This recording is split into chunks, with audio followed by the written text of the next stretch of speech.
የካሊድ ተቃርኖ ከብዙ በጥቂቱ ጀማው ሼር ኮፒ ሊንካችሁ የግድ ነው።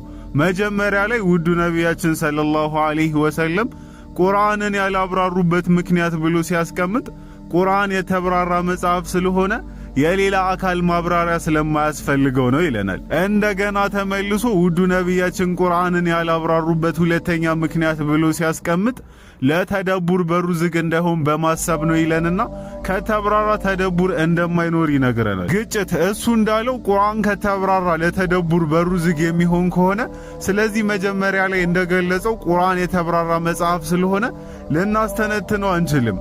እውነታው ግን ቁርአን በቁርአን ቁርአን በነቢያችን ሐዲሶች እንዲሁም በቅደም ተከተል በሰሃቦች በታቢዮች አልፎ ተርፎም በቋንቋ ይዘቱ ተብራርቷል። መብራራቱ ውስጥ ግን ተደቡር አለን።